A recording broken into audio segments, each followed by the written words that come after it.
하나님 말씀 열왕기하 14장에서 16장까지의 말씀입니다.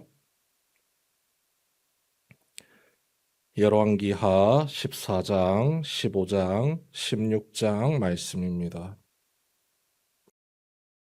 어제 우리는 신복들의 반역에 의해서 죽은 요아스에 대해서 살펴보았습니다.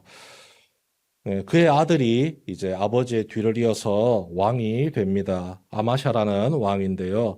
이 세번역 성경에 이 새로운 왕에 대한 내용을 좀 더 쉽게 그리고 분명하게 알려주고 있습니다. 14장 3절의 말씀인데요.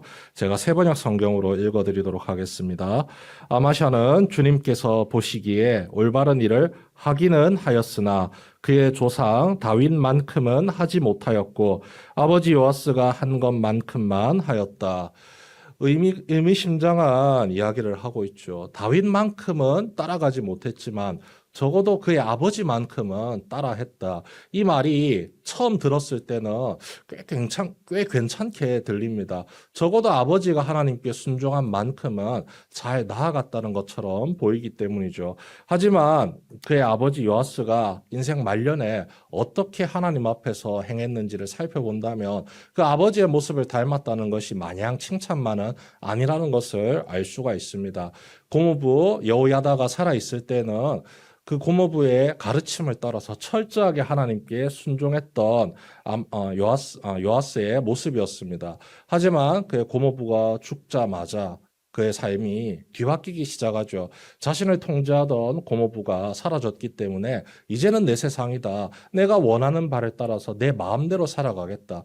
결국 그 모습의 악함을 보시고 하나님께서 반역의 길을 그대로 열어두셨다는 것이죠. 반역 도당의 손에 의해서 비참하게 생을 마감했습니다. 그것을 두 눈으로 보고 자란 아들이 왕의 자리에 올랐을 때 그 아버지의 모습을 보면서 배우는 게 있어야 됩니다. 그런데 인생의 처음에는 왕이 되자마자 그의 모습은요, 그 아버지의 모습을 배운 대로 순종하면서 나아갑니다. 하나님의 인도하심에, 하나님의 말씀을 의지한 채 열심히 나아가죠.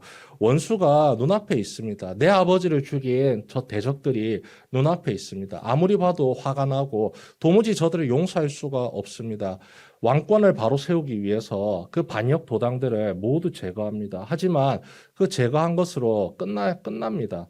더 이상 그 죄를 그의 자녀들에게, 그의 가족들에게 묻지를 않습니다. 왜 그러느냐? 하나님의 말씀이 그 죄를 그의 자녀들에게, 그의 가족들에게 묻지 말라고 이미 말씀하셨기 때문에 하나님의 말씀에 순종해서 반역자들은 처단하지만 그의 가족들은 용서하는 아량을 베풀어 주죠.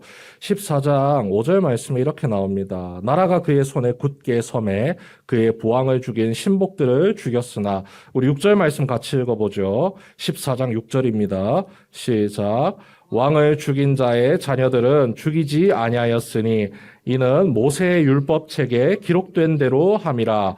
곧 여호와께서 명령하여 이르시기를 자녀로 말미암아 아버지를 죽이지 말 것이요 아버지로 말미암아 자녀를 죽이지 말 것이라. 오직 사람마다 자기의 죄로 말미암아 죽을 것이니라 하셨더라. 하나님의 말씀이 이 새로운 왕의 삶을 이끌어가고 있습니다. 하나님을 향한 온전한 순종이 그 삶에 주어져 있으니 하나님께서 이 유다 나라의 상황을 그 새로운 왕인 아마샤의 손에 굳건하게 세워질 수 있도록 길을 열어주시는 거죠. 그런데 하나님께서 우리에게 베푸신 은혜 속에 살아갈 때에 우리가 하나님께 감사하면서 그 마음을 그리고 그 삶을 온전히 지켜나가야 하는데 이 아마샤 왕이 그러지를 못했다는 겁니다.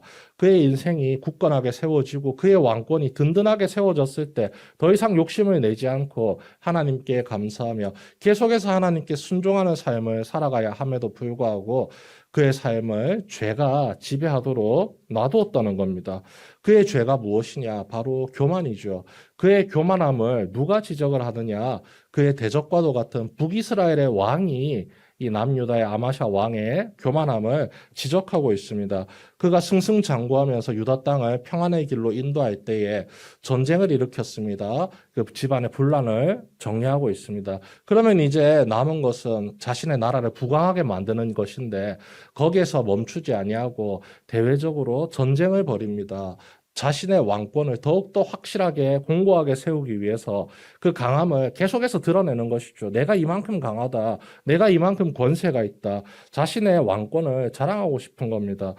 그런데 처음에는 그 일들이 잘 해결되는 것 같았습니다. 에돔을 정복하고 그 에돔을 자신의 발 아래 굽혔습니다. 그 발 아래 복종시키고 나니 그의 자신감을 넘어서서 교만의 자리로 나아갔고 결국에는 북이스라엘을 공격하는 끔찍한 일을 일으키게 되는 것이죠. 아무리 북이스라엘이 싫어도 어쨌든 같은 하나님을 모시는 나라입니다. 그 북이스라엘이 하나님 앞에서 불순종의 길로 걸어간다 할지라도 하나님께서 말씀하지 않으셨으면 그대로 가만히 놔둬야 되는데 자신의 그 공고한 왕권을 더욱더 자랑하고 싶어서 더욱더 빛내고 싶어서 자신을 드러내고 싶어서 전쟁을 벌이게 되지요. 그 북이스라엘의 왕이 이 아마샤에게 외칩니다. 네가 지금 너무나도 교만하다.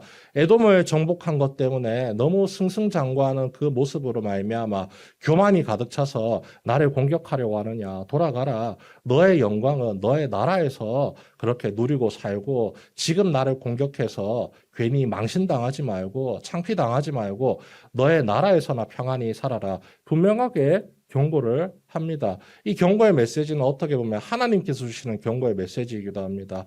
교만의 마음을 버리고 지금 주어진 은혜에 만족하면서 하나님께 감사하고 하나님과 동행하는 삶을 살아라 주시는 말씀과 같은데 이 아마샤가 그 말을 듣지 않는 거죠. 그 한껏 차오른 교만이 이 자신을 얕잡아보고 깔보는 이 북이스라엘 왕에 대해서 분노로 나아가고 도무지 용서할 수 없는 모습으로 나아갔다는 겁니다. 열심히 싸웠습니다. 하지만 결과는 참패였습니다.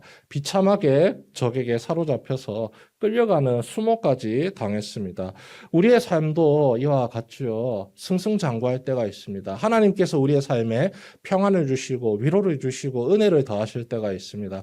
그러면 우리의 마음은요. 하나님께 감사해야 됩니다. 하나님을 더욱더 의지해야 됩니다. 하나님이 인도하시는 길에 순종함으로 나아가 지금 이 삶이 평안과 위로의 삶이 내게 주어졌다는 것을 기억하고 하나님 감사합니다. 하나님 계속해서 내가 주님과 동행케 하여 주옵소서. 겸손함으로 주님께 감사함으로 나아가야 합니다. 하지만 그 죄가 우리를 끊임없이 미혹합니다. 도무지 겸손을 모르게 만듭니다. 지금 승승장구하는 그 상황에 취해서 내가 잘나서 내가 능력이 뛰어나서 내 힘으로 말미암아 이 모든 것이 주어졌다 착각하게 만드는 것이죠. 그렇게 서서히 무너지기 시작합니다. 이것이 하나님의 사람에게 있어서 가장 피해야 될 모습인 것이죠. 교만이 절대 우리를 주장하지 못하도록 내 마음을 끝까지 하나님께서 주장해 주시기를 간구하고 소망하면서 날마다 기도의 자리로 나아가야 한다는 겁니다. 이 아마샤가 이 제위 초기에는 하나님의 말씀이 자신의 삶을 이끌어가는 원동력으로 삼아서 나아갔기에 그 나라가 부강하게 되고 안정을 빠르게 되찾을 수가 있었습니다. 모세의 율법책에 기록된 대로 그대로 순종하여서 의심하지 않고 하나님이 주신 말씀에 대해서 그대로 순종하여서 복을 누렸습니다. 내 생각이, 내 판단이 도무지 이것을 이해할 수 없다 할지라도 이것은 하나님이 내게 주신 말씀이기 때문에 하나님께 순종함으로 말미암아 주님을 기쁘시게 하는 삶, 그 삶을 살아갈 때 우리에게 평안이 주어지고 안녕과 위로가 주어지게 됨을 기억하시고 오늘 이 새벽 시간 하나님 앞에 기도하며 나아갈 때에 교만의 죄가 나를 주장하지 못하게 하옵소서. 하나님이 나를 지금까지 이끄셔서 내가 지금 이 자리에서 평안을 누리고 위로를 얻습니다.